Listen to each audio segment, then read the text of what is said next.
စီအားနည်းနေတဲ့အချိန်ကိုသိနေပြီးကိုမီကိုလည်းထိချုံနိုင်နေပြီရွာရဲ့အကာအကွယ်တွေကိုလည်းလူမသိအောင်ဝင်ထွက်နိုင်တဲ့ကြောင့်ထိုသူကမာတာဖြစ်နိုင်တယ်ဆိုတာကိုရိပ်မိသွားပါတယ်မာတာကတေသွားပြီလို့သိထားပေမဲ့လည်းအန်အများရဲ့ရန်သူကိုဒီနေရာမှာမရှင်းနိုင်ရင်တိုင်ပတ်မှာဖြစ်ပြီးရွာစီကိုအခုချိန်ပြန်သွားရင်လည်းလိုက်လာအောင်မှဖြစ်တဲ့ကြောင့်တိုက်ခိုက်ဖို့ပဲရွေးချယ်လိုက်ပါတယ်အဲအကြောင်းခုနိုင်နဲ့ထိုးလိုက်တဲ့အချိန်မှာဖောက်ထွက်သွားပြီးရဲ့နောက်လက်မတက်ထားတဲ့တန်ကျိုးနဲ့တုပ်ဖို့လုပ်ပြီးမြဲအသာလေးခုန်ထွက်သွားပါတယ်သူတိုက်ခိုက်မဲ့အချိန်မှာပဲခန္ဓာကိုယ်ဖျောက်ထားလို့မရတာကိုတတိထားပြီးသွားတာကြောင့်အချိန်ကရအောင်တိုက်ရမယ်ဆိုတာကိုမီနာတိုကသိသွားပါတယ်သူကလည်းကိုမီကိုအကြာကြီးစင့်ခေါ်ထားတဲ့အတွက်အရင်အချိန်ဆွဲတိုက်နေမှာမဟုတ်ပဲရန်သူတိုက်တဲ့အချိန်မှာပုံမြန်တဲ့သူကနိုင်မယ်ဆိုတာကိုမီနာတိုကသဘောပေါက်သွားပါတယ်အဲအကြောင်းဗျိုင်းလူပြေးဝင်တဲ့အခါမှာသူ့ရဲ့ခုနိုင်ကိုအရင်ပစ်လိုက်ပြီးတော့တမရရန်သူကသူ့ကိုဖမ်းဆုပ်တဲ့အချိန်မှာမီနာတိုကရာစင်ကန်ကိုကိုင်ထားပြီးသူကြိုပစ်ထားတဲ့ခုနိုင်စီကိုရောက်သွားပါတယ်ပြီးရင်တော့ရန်သူရဲ့ဂျူစုပြန်မသုံးနိုင်ခင်မှာပဲအပေါ်ကနေရာစင်ကန်နဲ့တိတ်ချလိုက်ပါတယ်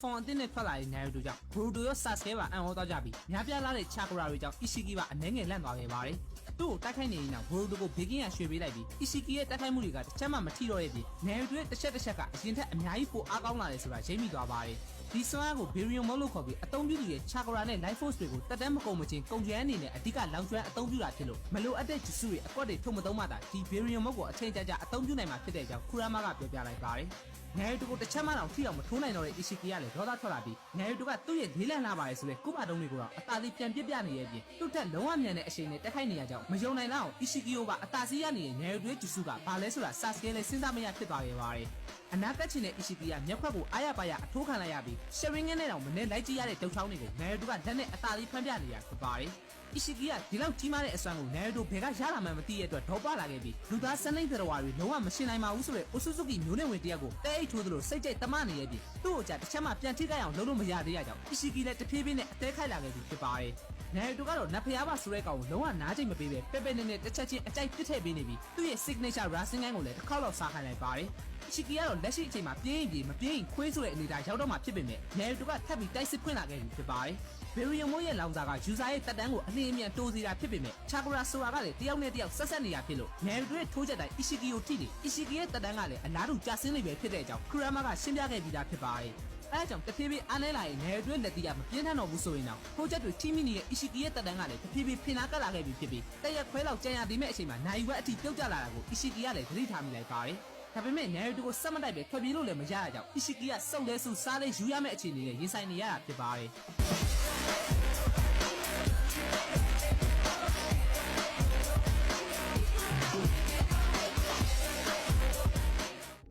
ပေါ်ကီယိုပါတစ်ချက်တည်းနဲ့ဆုံးမပေးလိုက်တာဖြစ်ပါတယ်။ပြီးရင်တော့ဆာရတာကိုပြစ်တတ်ဖို့ထက်လုံနေတဲ့အတွက်ဘိုလူတိုကတားလိုက်ပြီးမြဲအကုန်လုံးအင်အားမကျန်တော့တဲ့အနေအထားမှာဘာမှမတတ်နိုင်တော့ပဲဘိုလူရဲ့ကြီးမားတဲ့လက်တီးချက်တွေနဲ့ဖက်ဖက်ဆက်ဆက်ထိုးချက်တွေအောက်မှာဘိုလူတိုကရှင်းသမျှအယိုးကျပြီးပြားချက်သွားတော့မှဖြစ်ပါတယ်။ဒါပေမဲ့ရုပ်ရည်ဘိုလူတိုကပျောက်သွားခဲ့ပြီးဩဇာညောင်းတဲ့အတန်တခုဗျာခုမှတစ်ဖက်ဂျိုတစ်ချောင်းနဲ့အိုဆူဇူကီမိုမိုရှိကီကအိုထင်ပြလာခဲ့ပြီးဖြစ်ပါတယ်။ဘိုလူရဲ့လက်ကချက်ချင်းဖြစ်စည်းခံလိုက်ရတဲ့အပြင်ဘိုလူတိုရဲ့အင်အားနဲ့လုံးဝမတူတော့ပေမဲ့ချာကရာလည်းမကြံတော့တာကြောင့်အနားမှာရှိနေတဲ့ကိုမီဂျီဂျူရီကီနယ်ရီတိုစီကနေလူတလောက်ဆုပ်ယူလိုက်ပါတယ်။ပြီးရင်တော့သူ့ကိုယ်သူနတ်ဖျားရဲ့အရွေးချက်ခံလို့ပြောနေတဲ့ဘိုလူကိုတကယ်နတ်ဖျားနီးနီးအစွမ်းဆိုတာဘာလဲတိအောင်ပြပေးလိုက်ပြီးမီဆူကီနဲ့ဆာရတာကလည်းအဲ့ဒါကိုတွေးလိုက်ရတဲ့အချိန်မှာမိုမိုရှိကီကဘိုလူတို3နှစ်ကြာရာစင်ကန်ကိုထုတ်သုံးလိုက်ပါတယ်ဘိုရိုတိုရဲ့ခါမှာကဒီလောက်ထိမဖွင့်ပြသေးဘူးလို့ပဲတည်ထားတာဖြစ်တဲ့အတွက်ဘိုရိုကခါရှင်းကိုကြီးသူ့ကိုတပတ်ရိုက်သွားပြီဆိုတာတီးလိုက်တဲ့အချိန်မှာပဲမိုမိုရှိကီရဲ့အီယာမရာစင်ကန်ကြောင့်အနိစ္စသဘောနဲ့ကိစ္စချောသွားခဲ့ပြီဖြစ်ပါတယ်ကအရေးနိုင်နေတဲ့ကိုနိုဟာရှီနိုဘီရီစီကိုရောက်သွားပြီးသူ့ရဲ့ခုနိုင်တွေကိုရန်သူတွေစီပစ်ပင်ဖို့နဲ့ကြံတဲ့ကိစ္စကိုသူဆက်လုပ်မယ်လို့ပြောလိုက်ပါတယ်။ဒါပေမဲ့ကြံတဲ့သူတွေကမယုံသလိုဖြစ်နေရကြောင်းသူတို့တွေကတယောက်ကသူခိုင်းတဲ့အတိုင်းပဲလုပ်ဖို့ပြောလိုက်ပြီးကိုနိုဟာရဲလွတ်ဖလိုက်ရဲ့တိုက်ခိုက်မှုကိုမြင်ရတော့မဲ့အတွက်ရက်တော်မခက်စင်တယ်လို့သတိပေးလိုက်ပ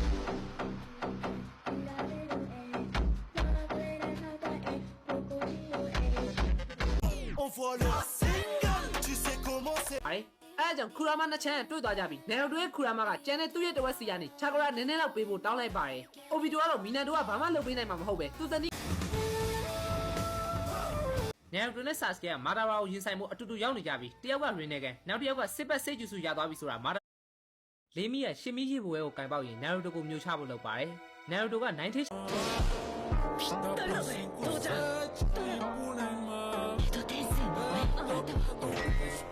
代目おかげです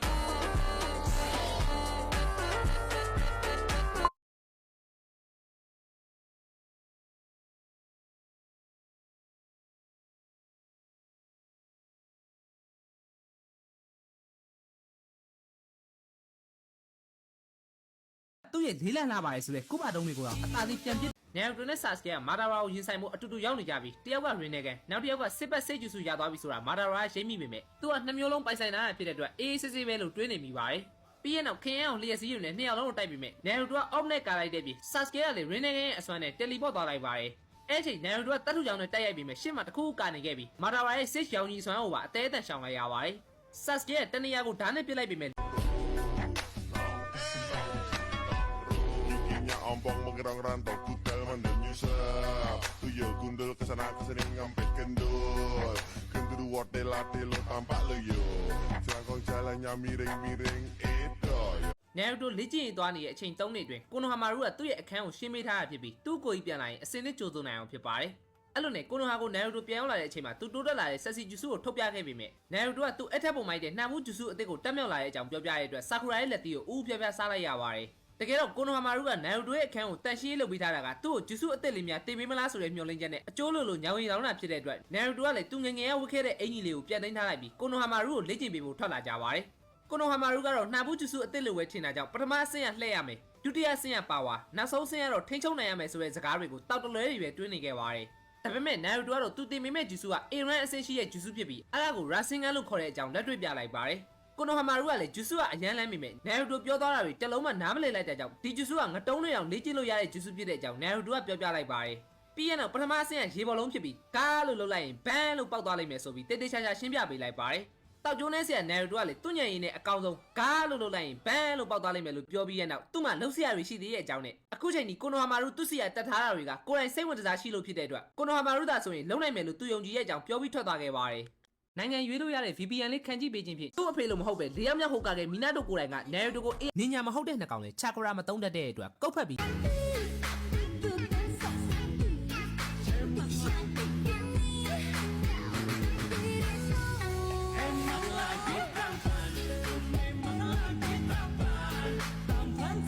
နင်ညာမ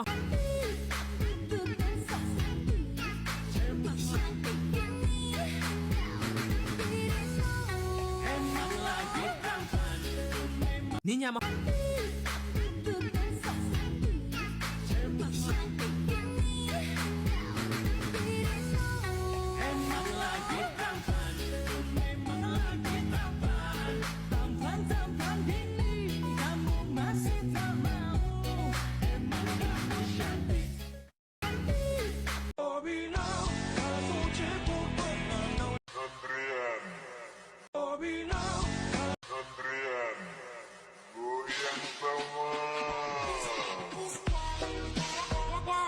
မှာပဲမရရအောင်ကိစ္စရှင်းရမယ့်အကြောင်းထပ်ပြောလိုက်ပါအစိမ့်နဲ့ထပ်ပြီးတော့တိုက်ခိုက်တဲ့အချိန်မှာတော့သူ့အမေကူချီနာကဝင်ကာပေးလိုက်တဲ့ကြောင့်နာရိုတိုကလည်းအံ့ဩသွားပြီးဘာလို့သူ့ကိုဝင်ကာပေးလိုက်တာလဲလို့မေးပါတယ်မီနာတိုကတော့ကျန်တဲ့ကိစ္စအဖေလုံးလိုက်ခဲ့တဲ့စစ်ခေါ်ဂျူစုနဲ့အေယာမဖိုင်တကောင်ကိုစစ်ခေါ်နိုင်ခဲ့လိုက်ပါတယ်မရှင်အတွက်လာနာရိုတိုကတော့သူကအရှုံးမပေးပဲ တက်ထိုကားခဲ့ကိုနိုင်ပါလိမ့်မယ်ဆိုတော့ fourth ထိုကားခဲ့အလဲရောက်ပါပြီ fourth grade ninja ဝါတဲ့ I feel like God on my kage. Whoa, busting my ass and no off days. Whoa, me I've been working, I grind from the ground, and now you see my drip is so kage. Kage. No tell me kiss. The Jeep in me, chip the gum just see they kill it. မောင်ဘယ်တော့ပဲမုံကိုကြီးဘေးကိုချစ်တယ်လို့ပြောပြီးသားဘေဘီဘာပဲဖြစ်နေကိုကြီးဘေးကိုချစ်တယ်သဘောပေါက်လား The Jeep in me, chip the gum just see they kill it. အဲ့လောက်နဲ့တော့သူ့ကိုပြန်ပေးလိုက်ပါတယ်နေရိုတိုကတော့ဖားဘိုးကြီးနဲ့ sage ပုံစံလေ့ကျင့်တော့ခူရာမလက်မခံတာကိုတတိယသွားတဲ့အတွက်ပြန်ရန်တွေ့နေရကြောင်းသူကဖားရင်းနဲ့တနေရာနဲ့အတူမနေခြင်းနဲ့ပြင်သူ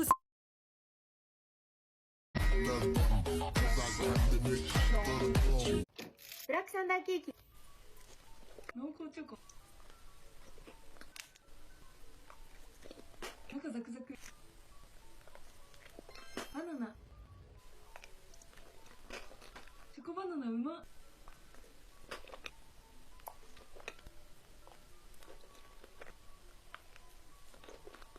いちご。酸味ある。သူကကျွန်တော်ကိုချစ်နေလဲဆိုတော့ကျွန်တော်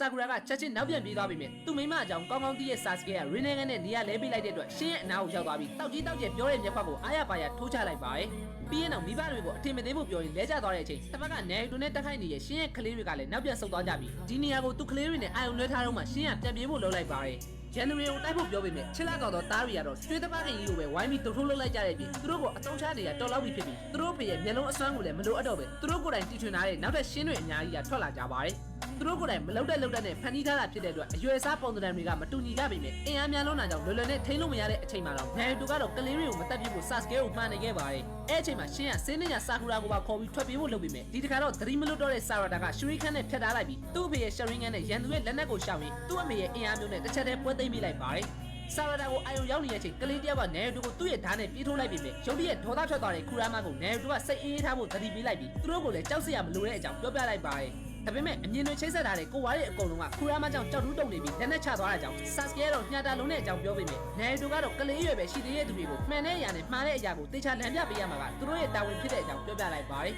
ရှင်းကအီတာချီရဲ့ဆန္ဒတွေကိုဖြည့်ဆည်းပေးမယ်လို့ပြောခဲ့ပေမဲ့တကယ်အီတာချီအကြောင်းကိုတော့ဘာမှနားမလည်တဲ့သူဖြစ်တဲ့အကြောင်းဆာစကေကပြောပြလိုက်ပါတယ်ဆာရဒါကလည်းသူ့ရဲ့ခွန်အားတွေကအမေမဟုတ်ဘူးလို့ထင်ခဲ့တဲ့ဆာကူရာစီကနေအမွေရထားတာဖြစ်တဲ့အကြောင်းမျက်မြင်ကိုယ်တွေသိလိုက်ရပြီးသူ့အဖေနဲ့အမေကအတူတူမနေပြကြရင်တော့သူရှိနေတဲ့အတွက်ခန်းစားချက်တွေဆက်နွယ်နေရဆိုတာသဘောပေါက်သွားခဲ့ပါတယ်အဲ့လိုနဲ့ရှင်းရဲ့ကလေးတွေအားလုံးကိုတော့အတိတရားရသွားတဲ့မွေမင်းသားလေးခါပူတိုရဲ့မိဘမဲ့ KRC ပို့ပေးခဲ့လိုက်ပြီးချွတ်ချွတ်ကလည်းကိုနိုဟာကိုပြန်လာတဲ့အချိန်သူရှာနေရဲ့သူ့အဖေရင်ယောက်ျားပိသားတဲ့ဦးလေးကြီးကိုတွေ့သွားခဲ့ပါတယ်တကယ်တော့အဲ့ဒါကလည်းမစ်ရှင်မှာကယ်လိုရီကိုစွမ်းအားဖြင့်ထုတ်သုံးထားတဲ့အကြောင်းပိန်နီရဲ့သူ့အဖေချိုချီပဲဖြစ်နေပြီးချွတ်ချွတ်ကတခါမှမမြင်ဘူးခဲ့တာကြောင့်အဲ့တိုင်းကိုသူ့ကိုလည်းတင်ပြပေးဖို့ပြောလိုက်ပါတယ်အီနိုကလည်းမတွေ့ရကြတဲ့ Sasuke ကိုနှုတ်ဆက်ဖို့လုပ်လိုက်ပြီးမြဲသူ့အဖေနဲ့အမေကိုအတူတူရှိနေစေခြင်းနဲ့ Sarada ကဝင်တားလိုက်ပြီးတစ်ပတ်က Karin ကလည်း Sarada ကစစ်စစ်နဲ့အောင်ပြီးရဲ့ Sakura ရဲ့သမီးအစ်စ်ဖြစ်တဲ့အကြောင်း Suike စကိုပြောပြလိုက်ပါတယ် Sakura မိဘတော်ကလည်းဒီစကန်မှာသူ့ကိုယ်တိုင်မွေးပေးခဲ့တာဖြစ်တဲ့အတွက် Sarada ရဲ့ချက်ကျိုးကဒီမှာရှိနေတာဖြစ်ပြီး Suike စပြောသလိုအရင်က Sasuke မှာ Sasuke ဖြစ်ခဲ့ပြီးမြဲသူ့ရဲ့အချစ်က Sasuke ပျော်နေရပြီဖြစ်တဲ့အကြောင်း Chataki